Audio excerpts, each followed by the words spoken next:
Assalamualaikum warahmatullahi wabarakatuh. Shalom, shalom sejahtera, Om Swastiastu, Namo Buddhaya, salam kebajikan, Rahayu. Perkenalkan, saya Dr. Wahyu Dondri Tinambunan SHM Hub, dosen pada program studi Magister Ilmu Hukum, Fakultas Hukum, Universitas Singapura Bangsa Karawang. Pada kesempatan kali ini, saya bermaksud untuk menyampaikan beberapa hal penting terkait pernyataan diri dosen dalam unjuk kerja Tridharma Perguruan Tinggi pada bidang pengajaran terhadap mata kuliah yang saya ampu, yakni mata kuliah Hukum dan Hak Asasi Manusia. Sebelum lebih lanjut saya menjelaskan bagaimana mata kuliah Hukum dan Hak Asasi Manusia saya ajarkan kepada mahasiswa, izinkan saya terlebih dahulu untuk menyampaikan beberapa informasi dasar terkait dengan mata kuliah Hukum dan Hak Asasi Manusia. Pada program studi Magister Ilmu Hukum Fakultas Hukum Universitas Singapura Bangsa Karawang, mata kuliah Hukum dan Hak Asasi Manusia bertujuan untuk memberikan pemahaman yang mendalam kepada mahasiswa mengenai konsep, prinsip, dan penerapan hukum terkait hak asasi manusia dalam konteks nasional, regional, dan internasional. Mata kuliah ini diberikan kepada mahasiswa yang menempuh semester 3 dengan bobot 2 SKS yang terdiri dari 16 pertemuan, 14 pertemuan teori pokok bahasan, 2 pertemuan untuk ujian tengah semester pada pertemuan 8, dan ujian akhir semester pada pertemuan ke-16. Sistem pembelajaran yang dilakukan adalah dengan klasikal dan atau non-klasikal.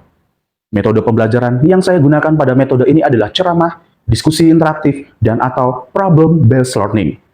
Dalam praktiknya, ketiga metode pembelajaran ini saya gunakan dan saya elaborasi untuk mendapatkan satu formulasi yang baik, agar mahasiswa dapat menerima proses pembelajaran secara efektif dan proses interaksi antara dosen dan mahasiswa berjalan secara baik. Berkenaan dengan evaluasi pembelajaran, terdapat setidaknya 5 evaluasi pembelajaran yang saya terapkan pada mata kuliah Hukum dan Hak Asasi Manusia. Mulai dari proses aktivitas aktif dengan bobot persentase 50%, tugas dengan bobot 5%, kuis dengan bobot 5%, ujian tengah semester dengan bobot 15%, dan ujian akhir semester dengan bobot 25%. Apa yang kemudian dipelajari dalam Hukum dan Hak Asasi Manusia? Ada 9 materi utama pembelajaran yang terdiri dari pengantar umum hak asasi manusia, sejarah kelahiran HAM, International Bill of Human Rights, institusi dasar UN Charter, HAM dalam beberapa konstitusi di Indonesia, pelaksanaan HAM di Indonesia, dan jaminannya di dalam hukum positif Indonesia, HAM universal versus relativisme budaya, dan analisis kasus terkait HAM. Capaian pembelajaran pada mata kuliah ini adalah mahasiswa mampu menjelaskan, mengembangkan secara teoritis mengenai hukum dan hak asasi manusia, dan menerapkannya sebagai solusi terhadap permasalahan hukum yang relevan. Kemudian mahasiswa mampu menjelaskan, mengembangkan secara teoritis evolusi hak asasi manusia dan menerapkannya. Kemudian mahasiswa mampu menjelaskan, mengembangkan secara teoritis teori fundamental right, constitutional right, dan legal right. Kemudian mahasiswa mampu menjelaskan secara teoritis mengenai positive and negative right, dan mampu mengidentifikasi secara teoritis pelanggaran pidana hak asasi manusia berat. Adapun yang menjadi subjek PMK dari mata kuliah ini adalah mahasiswa dapat menjelaskan pengertian hak asasi manusia, sumber-sumber hak asasi manusia, kemudian mahasiswa dapat menganalisa bagaimana hukum nasional mengatur dan melindungi hak asasi manusia, dan bagaimana hukum internasional seperti instrumen PBB berinteraksi dengan hukum domestik. Kemudian, mahasiswa dapat memahami prinsip-prinsip universal dalam perlindungan hak asasi manusia, termasuk hak hidup, kebebasan berpendapat, dan non-diskriminasi. Serta mahasiswa dapat mengembangkan pemahaman tentang bagaimana hak asasi manusia dilindungi dalam konstitusi negara dan bagaimana pengaturan tersebut berhubung dengan praktik hukum di lapangan. Untuk menunjang proses pembelajaran, saya memberikan berbagai macam referensi kepada mahasiswa untuk dapat dibaca yang saya kualifikasikan ke dalam 2 referensi, yakni referensi utama dan referensi pendukung. Adapun yang menjadi referensi utama yang saya gunakan adalah buku dari Christian Thomas Church yang berjudul Human Right Between Idealism and Realism. Kemudian buku dari Justice Darmadikari yang berjudul Human Values and Human Right. Kemudian buku dari Henry J. Steiner, Philip Alston, Ryan Goodman yang berjudul International Human Rights in Context, Law, Political, Morals. Dan di antara referensi pendukung yang saya gunakan adalah buku dari John Warwick Montgomery yang berjudul Human Rights and Human Dignity, dan buku dari James Nichol yang berjudul Hak Asasi Manusia, Refleksi Filosofis atas Deklarasi Universal Hak Asasi Manusia. Di samping kedua jenis referensi di atas, saya juga menggunakan berbagai jurnal hak asasi manusia yang bisa menambah khasanah pengetahuan yang hendak disajikan kepada mahasiswa. Tak lengkap rasanya jika proses perkuliahan ini tanpa dibarengi dengan kontrak perkuliahan. Maka umumnya di kelas hukum dan hak asasi manusia ini, saya menyampaikan 3 poin pokok sebagai bagian yang tidak terpisahkan dari kontrak perkuliahan selama proses perkuliahan bersama dengan saya. Yang pertama adalah berkaitan dengan pakaian. Saya mengarahkan mahasiswa untuk berpakaian sopan sebagaimana yang telah ditentukan oleh fakultas. Yang kedua, saya memberikan toleransi keterlambatan selama 15 menit. Dan yang terakhir, saya tidak membenarkan mahasiswa untuk melakukan kecurangan akademik dalam bentuk apapun, semisal melakukan titip absen, plagiasi, dan lain sebagainya. Demikian yang dapat saya sampaikan terkait dengan pernyataan diri dosen dalam unjuk kerja Tridharma Perguruan Tinggi pada bidang pengajaran. Saya, Dr. Wahyu Dondri Tinambunan SHM Hum, lebih dan kurangnya saya ucapkan terima kasih. Wassalamualaikum warahmatullahi wabarakatuh. Salam sejahtera, Om Swastiastu, Namo Buddhaya, salam kebajikan, Rahayu.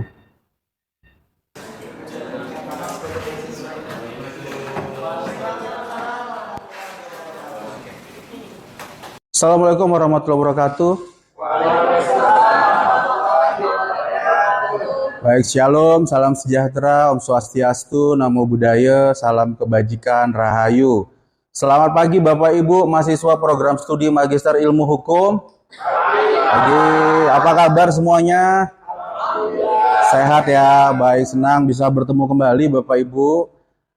Baik, sebelum kita lanjut membahas materi, Bapak Ibu sekalian, mari kelas ini kita awali terlebih dahulu dengan kita mengambil sikap untuk berdoa.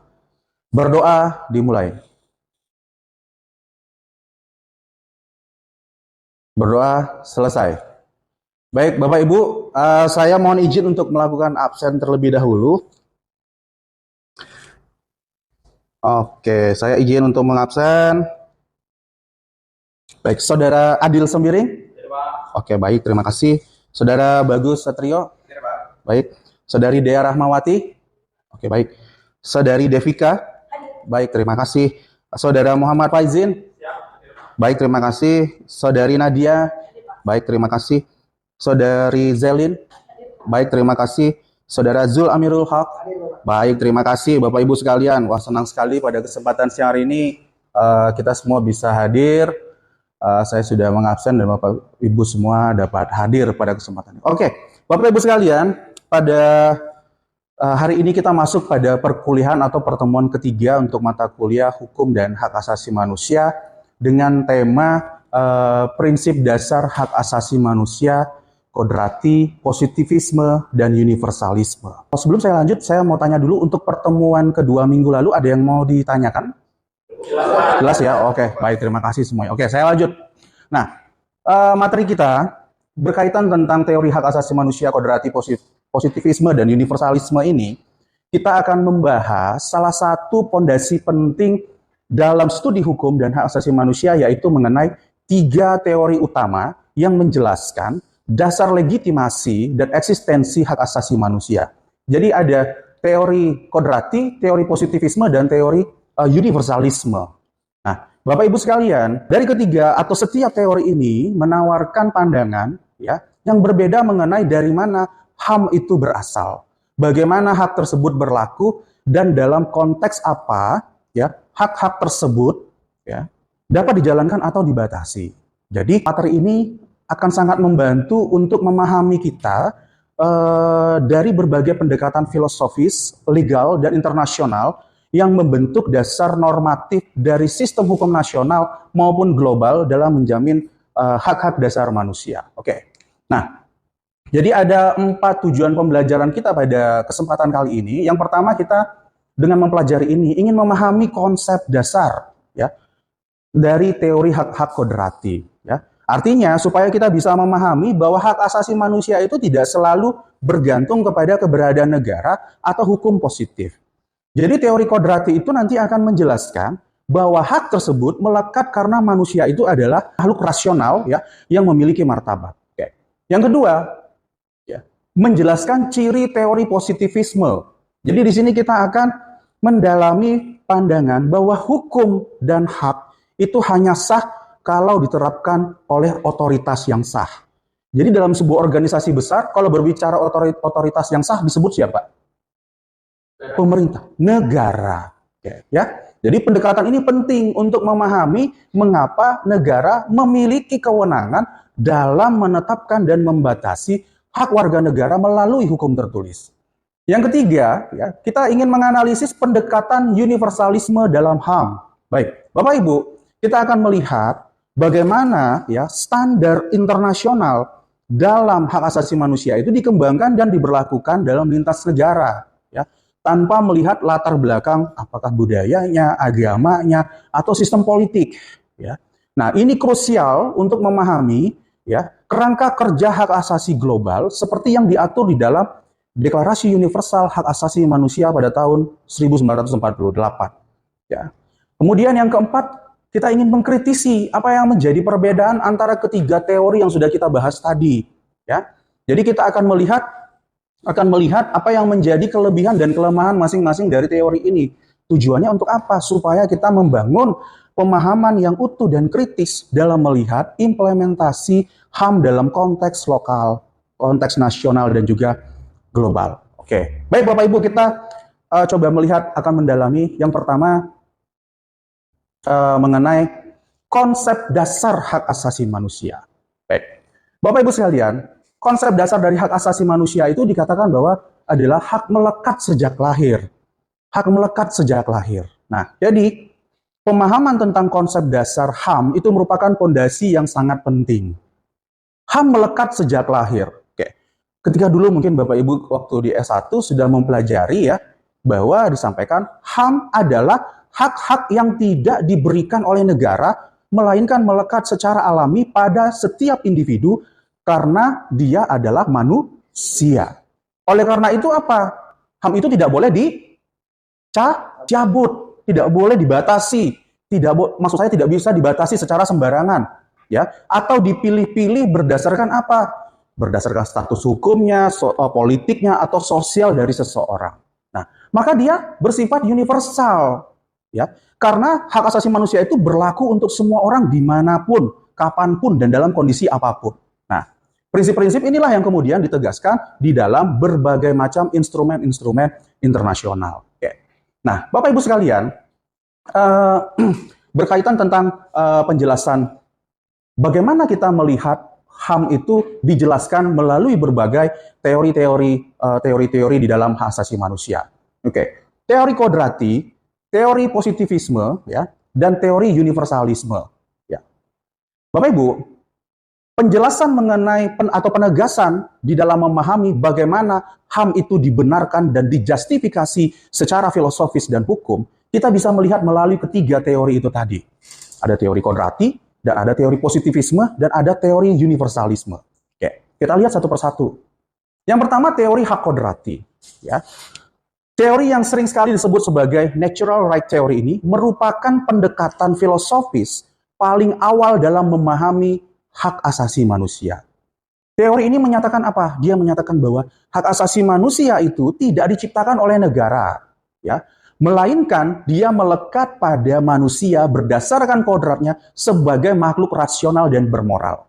Ya, maka hak-hak ini akan berlaku secara alamiah dan universal, ya, terlepas dari adanya pengakuan hukum atau otoritas negara. Maka dengan kata lain, ya, Bapak Ibu sekalian, ya, hak asasi manusia itu mendahului eksistensi negara di dalam sistem hukum formal. Oke. Ada beberapa tokoh-tokoh utama yang mendengungkan teori hak kodrati ini. Yang pertama, mungkin kita sudah sangat sering sekali mendengar teori yang dikemukakan oleh John Locke. John Locke menyatakan ada hak untuk hidup, ya. Kebebasan dan hak milik itu merupakan hak kodrati yang tidak boleh dirampas. Begitu juga dengan J.J. Rousseau yang mengatakan bahwa manusia itu lahir bebas, tetapi struktur sosial dapat membelenggunya, maka hak kodrati menuntut kebebasan politik. Yang ketiga ada Thomas Hobbes, ya. Dia menyampaikan bahwa mengakui hak kodrati namun lebih menekankan pada perlunya kontrak sosial untuk menghindari keadaan alamiah yang kacau.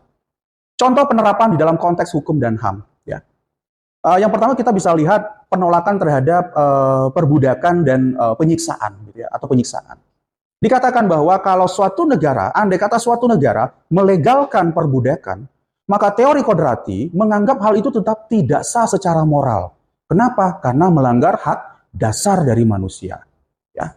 Oke. Kemudian ada beberapa contoh yang bisa diterapkan dalam HAM itu adalah kritik terhadap rezim otoriter. Ya. Dalam konteks Indonesia, pelanggaran HAM berat pada masa Orde Baru seperti penghilangan paksa itu tidak bisa dibenarkan dengan alasan demi stabilitas negara. Kenapa? Karena menurut teori kodrati, hak hidup dan kebebasan itu tidak boleh dilanggar oleh negara sekalipun. Ya, oke. Jelas Bapak Ibu mengenai teori hak kodrati ini?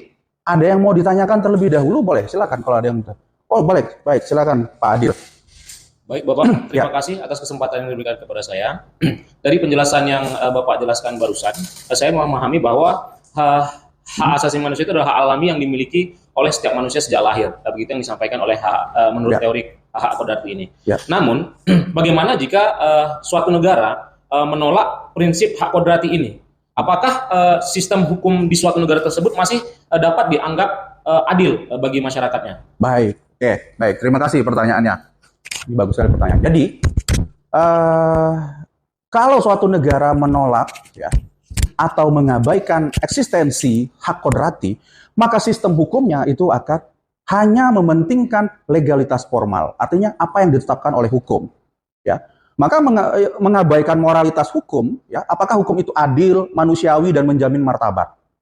Ini bisa berpotensi menjustifikasi sebuah penindasan. Kalau negara membuat aturan hukum, ya, yang sah secara prosedural, tapi dia tidak adil secara substansial. Implikasinya apa? Maka sistem hukum yang menolak prinsip hak kodrati berisiko menjadi legalistik, otoriter, dan represif. Kenapa? Karena dia tidak memiliki dalam tanda kutip kompas moral, ya, untuk membatasi kekuasaan negara. Itu yang bisa saya sampaikan. Cukup mengerti? Oke, baik. Terima kasih Pak Adil. Oke, baik Bapak Ibu, saya lanjut dulu. Teori yang kedua itu adalah teori positivisme hukum. Ya. Teori positivisme hukum, ya, ini teori yang merupakan salah satu pendekatan paling berpengaruh di dalam filsafat hukum modern. Dalam konteks hak asasi manusia, positivisme menyatakan bahwa hak tidak ada sebelum ditetapkan oleh hukum positif. Jadi hanya hukum yang diundangkan secara sah oleh negara yang dapat menciptakan, mengakui, dan menegakkan hak-hak warga negara. Oke. Apa yang menjadi karakteristik dari teori positivisme hukum ini? Yang pertama, HAM hanya sah kalau dia ditetapkan dalam hukum positif. Artinya apa? Tidak ada hak yang dapat diklaim secara sah oleh individu kalau dia tidak terdapat dasar hukum yang jelas dalam undang-undang, dalam konstitusi, ataupun di dalam peraturan perundang-undangan. Yang kedua, legitimasi berasal dari sistem hukum formal berkaitan ketaatan kepada apa? Apa yang menjadi prosedurnya, strukturnya, dan kewenangan hukum formal itu menjadi sumber utama validitas hukum. Nah, moralitas tentu saja tidak menjadi syarat di dalam keabsahan hukum. Nah, kemudian yang ketiga, negara sebagai otoritatif negara, ya, dia memiliki monopoli legitimasi hukum. Jadi hanya negara yang bisa menentukan apa yang sah sebagai hak dan mana yang bukan. Nah, itu kriteria dari teori ini. Oke, ada 3 tokoh juga yang mendengungkan teori positivisme ini. Pertama ada Jeremy Bentham. Dia menyebut bahwa hak kodrati itu sebagai nonsense given stilt. Karena baginya hak itu hanya ada kalau ditetapkan oleh hukum. Oke. Kemudian tokohnya John Austin yang menyatakan bahwa hukum adalah perintah dari penguasa yang berdaulat. Dan dia harus ditaati karena berasal dari otoritas. Oke. Yang ketiga itu ada Hans Kelsen yang dia membangun pure theory of law, bahwa hukum itu harus dipisahkan dari moralitas dan sah karena berasal dari norma dasar atau ground norm-nya. Contoh penerapannya bisa kita lihat di dalam sistem hukum di Indonesia, Bapak Ibu. Yang pertama misalnya kita bisa lihat di dalam KUHP, ya, di dalam pasal 56 berkaitan tentang hak atas pengacara. Seorang tersangka baru secara hukum, ya, berhak atas bantuan hukum kalau dia diatur di dalam peraturan tertulis. Benar nggak? Ya kan? Jadi, tanpa pasal tersebut, negara berkewajiban tidak menyediakan pengacara. Tidak berkewajiban. Ya. Oke. Yang kedua, contoh penerapan bisa kita lihat perlindungan HAM Undang-Undang Dasar 1945 pada amandemen kedua. mulai dari pasal 28A sampai 28J. Ya, berkaitan tentang hak-hak baru, ya, atau hak-hak tersebut baru memperoleh status, ya, karena dia diperoleh secara eksplisit diatur di dalam konstitusi, bukan karena keyakinan moral semata. Oke, Bapak Ibu, mengenai teori positivisme hukum, ada yang mau ditanyakan? Boleh, Ibu Zelin? Baik, terima kasih Bapak atas kesempatannya. Yang ingin saya tanyakan dalam teori positivisme hukum yang telah Bapak sampaikan, bagaimana membedakan antara legal dan moral? Bagaimana membedakan antara Legal dan moral. legal dan moral? Oke, baik. Terima kasih Bu pertanyaannya. Oke, teori positivisme hukum menyatakan bahwa hukum adalah kumpulan peraturan, ya, yang ditetapkan oleh otoritas yang sah. Siapa tadi kita katakan otoritas yang sah? Negara. Ya. Dan keberlakuannya tidak tergantung pada moralitas, apakah isi hukum itu adil atau tidak. Maka dengan kata lain, hukum sama dengan apa yang ditetapkan dan diberlakukan secara formal oleh negara. Melalui apa? Melalui prosedur perundang-undangan yang sah. Sedangkan moral ini sama dengan sistem nilai di luar hukum yang berkaitan dengan baik buruk, adil tidak adil, benar salah, menurut siapa? Menurut hati nurani, menurut agama, menurut filsafat, atau menurut budaya. Contoh, ya, sebuah undang-undang menyatakan bahwa demonstrasi di tempat ibadah itu dilarang, meskipun tujuannya adalah menyuarakan keadilan. Secara legal, positivistik, demonstrasi itu ilegal dan bisa dipidana. Tetapi secara moral, kalau demonstrasi itu damai dan membela hak rakyat, maka mungkin dianggap bermoral oleh masyarakat sipil. Dapat pemahaman pembedanya, legal dan moralnya? Oke, baik. Terima kasih Bapak Ibu sekalian. Oke, saya lanjut. Teori yang ketiga, ini adalah teori universalisme. Teori ini menyatakan bahwa hak asasi manusia berlaku untuk semua orang, di semua tempat, dan dalam semua kondisi tanpa memandang latar belakang budaya, agama, ras, atau sistem politik.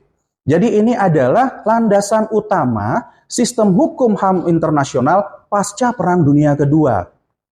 HAM berlaku secara universal tanpa ada batas budaya teori. Ya. Jadi tanpa adanya batas budaya. Maka teori ini berangkat dari asumsi bahwa semua manusia sebagai makhluk bermartabat memiliki hak yang sama secara kodrati. Maka hak itu harus dijamin tanpa diskriminasi. Jadi, tidak ada pembenaran atas pelanggaran HAM berdasarkan alasan budaya, tradisi, atau keyakinan lokal. Ya, maka universalitas, ya, menolak pendekatan relativisme budaya yang bisa digunakan untuk membenarkan praktik-praktik diskriminatif atau yang kejam. Misalnya apa? Misalnya mutilasi genital, pernikahan anak, diskriminasi gender. Ya. Maka berdasarkan DUHAM 1948, teori ini mendapatkan legitimasi utama melalui Universal Declaration of Human Rights yang diadopsi oleh Majelis Umum PBB pada 10 Desember 1948. Ya. DUHAM tadi adalah dokumen prinsipil yang menjadi fondasi pengembangan instrumen hukum HAM internasional. Jadi, meski dia tidak mengikat secara hukum, DUHAM menjadi dasar moral dan normatif dari berbagai perjanjian-perjanjian internasional yang mengikat. Ya. Maka cocok untuk sistem hukum internasional, teori universalisme menjadi fondasi utama. Fondasi utama bagi apa? Bagi hukum internasional HAM. Termasuklah di dalamnya ada peradilan internasional seperti Mahkamah HAM Eropa, Komisi HAM Afrika, dan juga Mahkamah Pidana Internasional atau ICC. Nah, jadi perjanjian regional dan konvensi internasional yang menuntut negara-negara untuk menghormati standar yang sama. Nah, Bapak Ibu sekalian, meski dengan latar belakang hukum dan budaya yang berbeda, jadi kita bisa lihat, ya, apa yang menjadi perbandingan ketiga teori tadi. Ya, dalam studi tentang HAM terdapat 3 pendekatan teoritis utama yang membentuk cara kita memahami, merumuskan dan menerapkan hak asasi manusia. Ya, ada teori hak kodrati, teori positivisme, dan teori universalisme. Ketiganya, kita pahami, ini memiliki asumsi filosofis dan implikasi yuridis yang berbeda-beda. Oke. Teori hak kodrati, HAM tidak membutuhkan pengakuan negara, ya, untuk eksis dan dapat menjadi dasar perlawanan terhadap hukum yang zalim. Sementara teori positivisme, penegakan HAM itu sangat bergantung pada kesediaan negara untuk mengatur dan menegakkannya. Jadi teori universalisme itu merupakan standar teori universalisme itu merupakan standar HAM yang harus diterapkan oleh semua negara. Ya. Jadi meskipun dia terdapat perbedaan budaya, agama, atau sistem hukum. Itu mengenai teori universalisme. Nah, Bapak Ibu, masing-masing teori yang sudah saya paparkan tadi menawarkan kerangka berpikir yang unik dan bermanfaat. Kita ketahui bahwa sekarang dalam praktik modern, banyak sistem hukum dan organisasi internasional menggabungkan elemen ketiganya. Ya. Misalnya dari teori kodrati itu dengan nilai moral dari teori kodrati, kepastian hukum dari teori positivisme, dan kesepakatan global dari teori universalisme. Gitu. Oke, sampai di sini Bapak Ibu ada yang mau ditanyakan? Izin, Pak. Boleh, baik silakan Pak Faiz. Terima kasih atas kesempatannya. Baik. Penjelasan tadi sangat kompleks, Pak. Cuman ada satu yang ingin saya tanyakan terkait dengan apa perbedaan sumber legitimasi antara teori positivisme dengan teori universalisme dalam pengakuan hak asasi manusia. Terima kasih. Baik, perbedaannya ya teori. Oke, baik. Dalam hal pengakuan HAM, ya, teori positivisme hukum, sumber legitimasinya adalah hukum positif atau perundang-undangan. Nah, dalam pandangan positivisme hukum, ya, hak asasi manusia hanya sah dan diakui kalau dia sudah ditetapkan secara resmi oleh negara melalui prosedur hukum yang berlaku. Artinya apa? Hak dianggap tidak memiliki kekuatan hukum sebelum dituangkan dalam peraturan tertulis. Seperti apa? Seperti dalam undang-undang, konstitusi, dan atau peraturan pemerintah.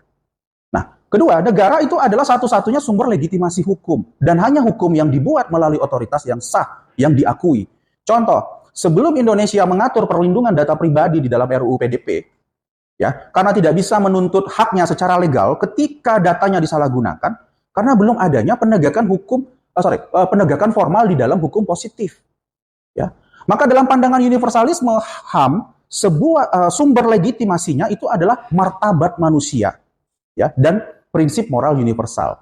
Dalam teori universalisme, HAM itu melekat pada setiap individu sejak lahir. Kenapa? Karena dia adalah manusia. Itu tadi yang saya sudah jelaskan di awal. Maka hak tersebut secara moral, ya, dan berlaku universal tanpa menunggu pengakuan negara. Artinya apa? Hak-hak dasar manusia itu berasal dari martabat manusia itu sendiri, bukan dari negara atau hukum tertulis.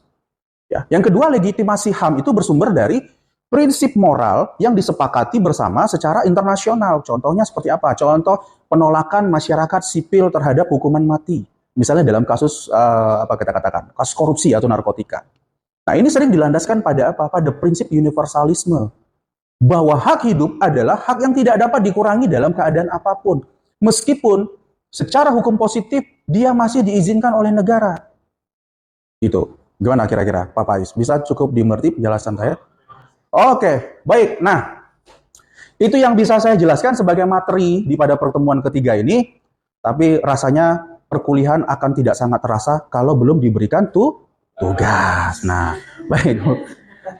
Baik, Bapak Ibu, nanti di pertemuan keempat, pertemuan berikutnya, nanti kita akan space waktu. Saya mohon Bapak Ibu bisa setelah kelas ini menjawab 3 pertanyaan ini sebagai sebuah refleksi kritis atas materi kita hari ini. Apakah HAM itu harus diakui negara agar sah? Yang kedua, bisakah HAM universal tanpa menyingkirkan budaya lokal? Dan yang ketiga, apakah perlu pendekatan integratif? Jadi nanti tolong saya diberikan, nanti tolong Bapak Ibu sekalian masing-masing buat refleksi kritisnya terhadap ketiga pertanyaan besar ini. Oke. Cukup jelas dengan instruksi tugas ini Bapak Ibu? Cukup jelas. Baik, baik. Terima kasih kalau begitu.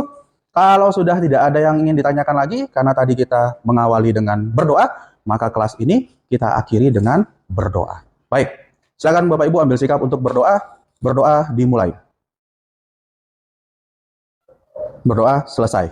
Baik, terima kasih Bapak Ibu sekalian. Sampai bertemu kembali pada pertemuan berikutnya. Semoga Bapak Ibu semua dalam keadaan sehat. Kita bisa kembali untuk berdiskusi. Saya akhiri pertemuan kita pada kesempatan kali ini. Assalamualaikum warahmatullahi wabarakatuh. Shalom, salam sejahtera, Om Swastiastu, Namo Buddhaya, salam kebajikan. Terima kasih semuanya Bapak Ibu.